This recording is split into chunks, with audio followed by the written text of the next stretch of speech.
সুপ্রিয় দর্শক, আসসালামু আলাইকুম। আপনাদের সবাইকে স্বাগত জানাচ্ছি এখনকার আলোচনায়। আপনাদের সঙ্গে আছি আমি সিরাজুল ইসলাম। দর্শক, ইরানের সর্বোচ্চ জাতীয় নিরাপত্তা পরিষদের প্রধান মহসিন রেজাই সুস্পষ্ট করে বলেছেন, ভবিষ্যৎ মধ্যপ্রাচ্যে আমেরিকার কোনো জায়গা নেই। অর্থাৎ আমেরিকাকে মধ্যপ্রাচ্য ছেড়ে চলে যেতেই হবে। এই কথা কার কাছে বলেছেন? এই কথা বলেছেন ইরাকের সুপ্রিম জুডিশিয়াল কাউন্সিলের প্রধান, তার সাথে বৈঠকে। এদিকে আমেরিকা গতকাল যে প্রলয়ঙ্কারী নিষেধাজ্ঞা আরোপ করেছে ইরানের বিরুদ্ধে, সেই নিষেধাজ্ঞা কার্যকর হবে কি হবে না তা মূলত ডিপেন্ড করছে চীনের উপরে। চীন যদি এই নিষেধাজ্ঞা মেনে চলে তাহলে এই নিষেধাজ্ঞা কার্যকর হবে, আর যদি চীন নিষেধাজ্ঞা না মানে তাহলে নিষেধাজ্ঞা কার্যকর হবে না। কারণ ইরানের তেলের শতকরা 90% প্রায় শুধু একা চীন কিনে নেয়। এখন এই চীন কি করবে? চীনের পক্ষ থেকে কিন্তু অলরেডি বক্তব্য চলে এসেছে। কি বলেছে চীন? তারা কি মানবে এই নিষেধাজ্ঞা? তারা কি মানবে? এবং মার্কিন গণমাধ্যমগুলোতে বলা হচ্ছে যে মার্কিন প্রশাসন বা ডোনাল্ড ট্রাম্পের প্রশাসন যে ইরানের উপরে নিষেধাজ্ঞা দিয়েছে, সেই নিষেধাজ্ঞা কার্যকর করতে হলে বিশ্বের বহু সংখ্যক দেশকে ম্যানেজ করতে হবে আমেরিকাকে। কারণ আমেরিকা তো ইরানের কাছ থেকে তেল কেনে না, অন্যরা কেনে, অন্যদের সাথে বাণিজ্য আছে। সেই সমস্ত দেশকে থামাতে হবে। কারা কারা ইরানের কাছ থেকে তেল কেনে, সেই আলোচনা আজকের এই ভিডিওতে করব। এছাড়া আরও বেশ কিছু প্রাসঙ্গিক বিষয় থাকবে। এর ভিতরে একটা গুরুত্বপূর্ণ বিষয় থাকবে, ওমানের পররাষ্ট্রমন্ত্রী আজ মঙ্গলবার 25শে আগস্ট তেহরান সফরে আসার কথা ছিল, তিনি অলরেডি তেহরান সফর করেছেন এবং ইরানের পররাষ্ট্রমন্ত্রী আব্বাস আরাগচির সাথে বৈঠক হয়েছে। এই বৈঠক কিসের, কি ব্যাপার এবং এর গুরুত্বটা কি, সে বিষয় নিয়েও আমি কথা বলবো। তো দর্শক, এই ভিডিও আশা করছি আপনাদের ভালো লাগবে। যদি ভিডিও ভালো লাগে তাহলে শেষ পর্যন্ত সঙ্গে থাকবেন, লাইক কমেন্ট করবেন আর চ্যানেলটি সাবস্ক্রাইব করে সাথেই থাকবেন। দর্শক, চলুন আমরা বিস্তারিত আলোচনা করি। আমি প্রথমে কি বলছিলাম, ইরানের সর্বোচ্চ জাতীয় নিরাপত্তা পরিষদের সচিব মহসিন রেজাইয়ের একটা বক্তব্য দিয়ে কথা বলছিলাম।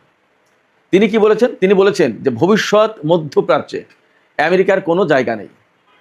ভবিষ্যৎ মধ্যপ্রাচ্য বলতে এই যে আমেরিকা এবং ইসরায়েলের সাথে আমেরিকার যে যুদ্ধ চললো বা এখনও চলমান, এই যুদ্ধের পরে যে নতুন মধ্যপ্রাচ্য থাকবে, যে নতুন মধ্যপ্রাচ্য গড়ে উঠবে, সেই নতুন মধ্যপ্রাচ্যে আমেরিকার কোনো জায়গা নেই। ইরান বহু আগে থেকেই বলতো যে ভবিষ্যতে মধ্যপ্রাচ্যে আমেরিকার কোনো জায়গা থাকবে না।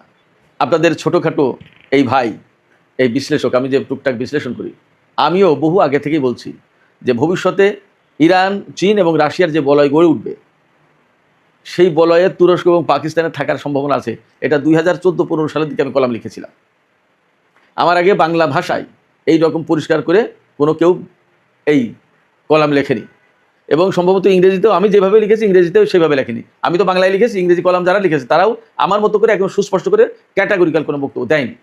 আমি এখানে বিশেষ কোনো ক্রেডিট নিতে চাচ্ছি না। আমি যেটা বলতে চাইছি সেটা হচ্ছে এই, যে এই ফোরকাস্টগুলো আসলে করা যাচ্ছিল অনেকগুলো কারণে। ভেতরে ভেতরে ইরান শক্তিশালী হয়ে উঠছিল, প্রযুক্তিগত দিক দিয়ে অনেক আধুনিক হচ্ছিল, প্লাস মধ্যপ্রাচ্যে তার যে সহযোগী ফোর্সগুলো গড়ে উঠছিল, এগুলোও গুরুত্বপূর্ণ ছিল। এর পাশাপাশি রাশিয়া এবং চীনের ভেতরে একটা তাড়না ছিল যে এককেন্দ্রিক যে বিশ্ব ব্যবস্থা গড়ে তুলেছে আমেরিকা, এই বিশ্ব ব্যবস্থার বিপরীতে নতুন ধরনের যদি বিশ্ব ব্যবস্থা গড়ে না তোলা যায় তাহলে তারাও আমেরিকার প্রভাবে হারিয়ে যাবে, তারাও ভালো কিছু করতে পারবে না। আর ইরান তো সেই বিপ্লবের পর থেকে মার্কিন বিরোধী বা সাম্রাজ্যবাদ বিরোধী ভূমিকা নিয়ে তো এগিয়ে যাচ্ছিলই। ফলে এই তিনটি দেশের চিন্তা চেতনা অনেকটা মিলে গেল। বিশেষ করে 2010-এর পর থেকে ধীরে ধীরে যে সমস্ত পরিবর্তনগুলো ঘটছিল মধ্যপ্রাচ্য কেন্দ্রিক, ইরান কেন্দ্রিক, পরমাণু কর্মসূচি কেন্দ্রিক, সেই সব জায়গা থেকে মোটামুটি ধারণা করা যাচ্ছিল যে আস্তে আস্তে চীন, রাশিয়া এবং ইরানের মধ্যে সম্পর্ক বাড়ছে এবং এই সম্পর্ক এক পর্যায়ে গিয়ে কৌশলগত সম্পর্কে পরিণত হবে। এক পর্যায়ে এই সম্পর্ক অত্যন্ত ঘনিষ্ঠ মিত্র দেশ হিসেবে এই তিন দেশকে একটা বলয়ে আনবে এবং তখন মধ্যপ্রাচ্যে আমেরিকার জন্য থাকা কঠিন হবে, আমেরিকার পা রাখার জায়গা থাকবে না। আমি ঠিক এই ল্যাঙ্গুয়েজে বলেছি কলামগুলোতে যে ভবিষ্যতে ইরান, রাশিয়া এবং চীন যদি এক বলয়ে আসতে পারে, তে আমেরিকার পা রাখার জায়গা থাকবে না মধ্যপ্রাচ্যে, এবং সেই বলয়ে থাকবে আরও কারা। আমি তাও বলে দিই, তখন বলেছিলাম যে কাতার থাকতে পারে, সিরিয়া থাকতে পারে, তুরস্ক তো থাকবে এবং ইরাক থাকবে। সিরিয়া তুরস্কের কারণে হয়তো থাকবে যদি যে সে পাচ্ছে, কিন্তু আমার বক্তব্য ছিল বাশার আল আসাদের সিরিয়া। যাই হোক, সেখানে রাজনৈতিক পরিবর্তনের পরে এখন অনেক কিছু ঘটে গেছে, বাট দেখা যাক তুরস্ক, ইসরায়েল, সিরিয়া কেন্দ্রিক যে সমস্ত ঘটনাগুলো এখন ঘটছে, এই সমস্ত ঘটনাকে কেন্দ্র করে আসলে সেখানকার পরিস্থিতি কোন দিকে যায় আমরা অপেক্ষা করি। এই যে মধ্যপ্রাচ্যের যে ভবিষ্যৎ গড়ে উঠতে যাচ্ছে আমেরিকার সাথে যুদ্ধের শেষে, আজ না হোক কাল না হোক পরশু তো যুদ্ধ শেষ হবেই। যুদ্ধ শেষ হওয়ার পর এখানে আমেরিকার আগের যে মাতব্বরী যে প্রভাব প্রতিপত্তি ছিল, এগুলো থাকবে না। এবং আমি আবারও বলি থাকবে না, এই কারণেই বলতে পারছি যে ইরান তার প্রভাব প্রতিপত্তির সামরিক সক্ষমতা নিয়ে তো বসে আছেই, পাশাপাশি আমেরিকার এই সামরিক শক্তির উপর যে মধ্যপ্রাচ্যের দেশগুলো নির্ভর করছে না, তার বড় প্রমাণ আমি আবারও বলি মক্কা চুক্তি। মক্কা চুক্তির মানেই হচ্ছে যে আমেরিকা তোমার আর দরকার নেই, তোমার নিরাপত্তা ব্যবস্থা আমাদেরকে সেভ করতে পারেনি, প্লিজ গো, তুমি এখান থেকে যাও, আমরা আমাদের মতো করে দেখি। এবং ইরানের কাছে যে আঞ্চলিক নিরাপত্তার ব্যাপারে আলোচনার প্রস্তাব দেওয়া হয়েছে তুরস্ক, পাকিস্তান এবং সৌদি আরবের পক্ষ থেকে, এই প্রস্তাব নিয়ে যখন আলোচনায় বসবে ইরান তাদের সাথে, তখন কিন্তু অনেক আলাপ আলোচনা হয়ে যাবে। তখন মধ্যপ্রাচ্যের নতুন একটা রূপ ধারণ করবে এই আলোচনাগুলো যদি ইতিবাচকভাবে এগিয়ে যায়। আর এই মক্কা চুক্তি, আমি আবারও বলি, মক্কা চুক্তি যেটা হয়েছে, এই মক্কা চুক্তি যদি ঠিক স্বাভাবিকভাবে সুন্দরভাবে এগিয়ে যায়, তাহলে এই মক্কা চুক্তিকে কেন্দ্র করে শুধু মধ্যপ্রাচ্যের ভূ রাজনীতির সমীকরণ না, দক্ষিণ পূর্ব এশিয়ার রাজনীতির সমীকরণ পাল্টে যাবে এবং তার সূত্র ধরে বিশ্বের অনেক কিছু পরিবর্তন হয়ে যাবে। এটা অনেক বড় ব্যাপার। তো এই সমস্ত যে বড় বড় পরিবর্তনগুলো ঘটবে, এই বড় বড় পরিবর্তনগুলো ঘটার পেছনে এই ইরানের সাথে আমেরিকা এবং ইসরায়েলের যুদ্ধ, এবং এখানে আমেরিকা আর ইসরায়েলের পরাজয়ের প্রশ্ন। তারা যদি চূড়ান্তভাবে পরাজিত হয়, তারা যদি এখান থেকে চলে যায়, অর্থাৎ আমেরিকা বিশেষ করে, তাহলে একদম সমস্ত সবকিছু পরিকল্পিত উপায়ে দ্রুত ঘটে যাবে। সেই জন্য মহসিন রেজাই বলছেন যে ভবিষ্যৎ মধ্যপ্রাচ্যে আমেরিকার কোনো স্থান নেই, সেখানে বরং ইরান আর ইরাক বিশেষ ঘনিষ্ঠ বন্ধু হবে, এবং এই দুটো শক্তি কিন্তু একটা গুরুত্বপূর্ণ ফ্যাক্টর হয়ে দাঁড়াবে। যেমন তুরস্ক, সৌদি আরব আর পাকিস্তান একটা ত্রিমুখী চুক্তি করলো, ইরাক, ইরান বা আরও কেউ কেউ মিলে কিন্তু এরকম চুক্তি করলেও করতে পারে, কিছু বলা যায় না। আর সবাই মিলে যদি মক্কা চুক্তিতে ঢুকে যায় এবং সেটা যদি কার্যকর শক্তিশালী জোট গঠন হয়, তাহলে সেটাই বরং বেশি ভালো হবে। দেখা যাক, আমরা অপেক্ষা করি কী করে তারা।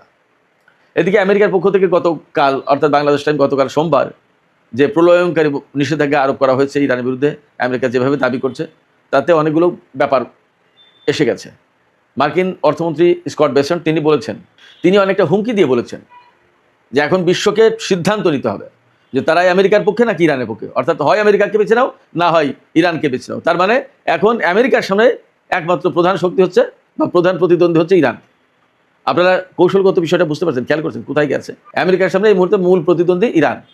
তোমরা হয় ইরানের পক্ষে, নইলে আমার পক্ষে। এই জায়গাটাই কে কী ভাববে, কে কী করবে। একটা সময় এটা নিয়ে খুব বিব্রত হওয়ার একটা ব্যাপার ছিল, কিন্তু এখন চীন কোনো বিব্রত বোধ করছে না। চীনের পররাষ্ট্র মন্ত্রণালয়ের মুখপাত্র লিন জিয়ান আজকে একদম সুস্পষ্ট করে বলেছে যে আমেরিকা এইভাবে হুমকি ধমকি দিতে পারে না।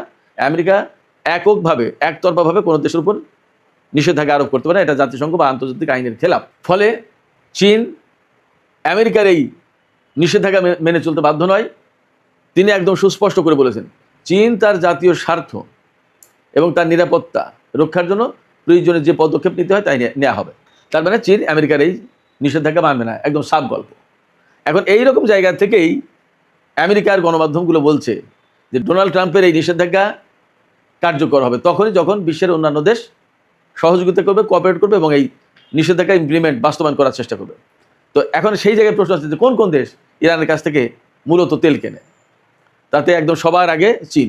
চীনের বিভিন্ন ফ্যাক্টরি, রিফাইনারি কোম্পানিগুলো ইরান থেকে প্রায় 80 থেকে 90% তেল কিনে নেয়। ইরানের কাছ থেকে এই তেল কিনে নেওয়ার ফলে যা হচ্ছে, ইরানের ম্যাক্সিমাম তেল তো বিক্রি হয়ে গেল। আরও তেল কেনে ইরানের কাছ থেকে ভারত যদিও 2019 সাল থেকে তেল কেনা বন্ধ করেছিল, কিন্তু এই 2026 সালে তারা ঠিকই ইরানের কাছ থেকে তেল কিনেছে। এরপরে শ্যাডো ফ্লিটের মাধ্যমে ইরান বিশেষ করে বিভিন্ন সময় তেল বিক্রি করে থাকে, এবং এই শ্যাডো ফ্লিট থেকেও বিভিন্ন দেশ তেল কিনে থাকে। তার ভিতরে চীন প্রধানত তেল কিনে থাকে। চীনের শ্যানডং বন্দরের কাছে ওখানে জাহাজ ভিড়ায় শ্যাডো ফ্লিট, অর্থাৎ তাতে নাম পরিচয় থাকে না এই জাহাজ, এবং ওখান থেকে সরাসরি ডলার হয়তো হাতে হাতেই পেয়ে যায়, যার কারণে ইরানের এই ডলার পেতে ঝামেলা হয় না। যতদূর জানি বা বুঝি যে বিশ্বের বিভিন্ন দেশ, ওই এলাকার বেশ কয়েকটা দেশ ইরানের কাছ থেকে তেল কেনে, আর যদি নাও কেনে, শুধু একা চীন কেনে, সেটাই যথেষ্ট। ফলে ইরানের উপর যে নিষেধাজ্ঞা দিয়েছে, এই নিষেধাজ্ঞা দিয়ে কোনোভাবেই ঠেকানো যাবে না। সুপ্রিয় দর্শক, আমি আজকের আলোচনার শেষের দিকে ওমানের পররাষ্ট্রমন্ত্রী বদর আল বুসাইদির তেহরান সফর সম্পর্কে একটু কথা বলি। বদর আল বুসাইদি আগেই ঘোষণা দিয়েছিলেন এবং আজকে তিনি ইরান সফর করেছেন। এরই মধ্যে ইরানের পররাষ্ট্রমন্ত্রী আব্বাস আরাগচির সাথে তিনি বৈঠক করেছেন।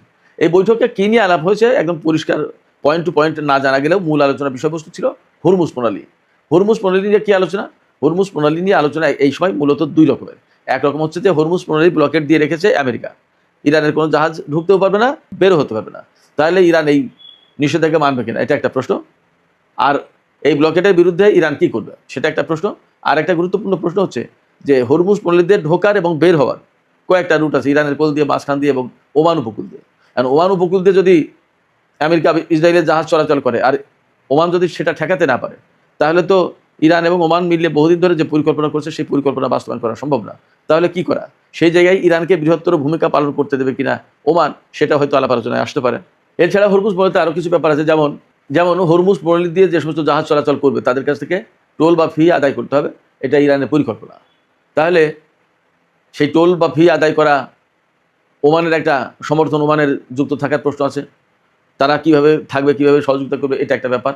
আবার আরেকটা ব্যাপার আছে যে এই যে টোল আদায় হবে সেই টোল ইরান কত পার্সেন্ট দেবে, ওমান কত পার্সেন্ট দেবে, এর অনেক কিছু ব্যাপার কিন্তু আছে। এই সমস্ত নানা বিষয়ে নিশ্চয়ই ওমানের পররাষ্ট্রমন্ত্রীর সাথে ইরানের পররাষ্ট্রমন্ত্রীর আলাপ হয়েছে, এবং এরই মধ্যে যেহেতু ইরান এবং ওমানের ভেতরে হরমুজ প্রণালী কেন্দ্রিক চুক্তি চূড়ান্ত হয়েছে বলে জানা যাচ্ছে, তাহলে সেই চুক্তি কবে থেকে বাস্তবায়ন করা হবে, এবং আমেরিকা যে ব্লকের সৃষ্টি করে রেখেছে এই জায়গায় যদি আমেরিকার বিরুদ্ধে যদি এই সময় ইরানকে যুদ্ধ করতে হয় তাহলে ওমানের ভূমিকা কী হবে, অনেক কিছু ব্যাপার আছে।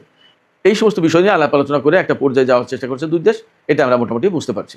এখন এই দুই দেশের আলাপ আলোচনা কতটুকু সফল হলো এবং তারা কী ধরনের অবস্থান নিচ্ছে তার উপরে কিন্তু হরমুজ প্রণালীর অনেক কিছু নির্ভর করছে। হরমুজ প্রণালীর পরিস্থিতি, মধ্যপ্রাচ্যের সামগ্রিক পরিস্থিতি আসলে কী হতে যাচ্ছে তা হয়তো আগামী কিছুদিনের ভেতরেই পরিষ্কার হবে। আমরা ততক্ষণ পর্যন্ত অপেক্ষায় থাকি। সুপ্রিয় দর্শক, এখনকার আলোচনা এখানে শেষ করছি। আলোচনা শেষ করার আগে আপনাদের কাছে জানতে চাই, চীন ঘোষণা দিয়েছে সুস্পষ্টভাবে যে তারাই আমেরিকার নিষেধাজ্ঞা মানবে না। তারা কি তাদের এই অবস্থানে টিকে থাকতে পারবে, নাকি মার্কিন চাপের কাছে তারা একসময় নতি স্বীকার করবে? আর ইরান যে বলছে ভবিষ্যৎ মধ্যপ্রাচ্যে আমেরিকার জায়গা নেই, তার মানে মধ্যপ্রাচ্য থেকে আমেরিকাকে চলে যেতে হবে, তাড়িয়ে দেবে। ইরান কি আসলে এতটা চাপ সৃষ্টি করতে পারবে মার্কিন সেনাবাহিনীর উপরে, যার কারণে তারা মধ্যপ্রাচ্য থেকে চলে যেতে বাধ্য হবে? দর্শক, আপনাদের মতামত জানিয়ে কমেন্টে লিখবেন, আর ভিডিও ভালো লাগলে লাইক কমেন্ট শেয়ার করবেন এবং চ্যানেলটি সাবস্ক্রাইব করে সাথেই থাকবেন। দর্শক, আজকের মতো আলোচনা এখানেই শেষ করছি। আপনারা সবাই অনেক অনেক ভালো থাকুন। আল্লাহ হাফেজ।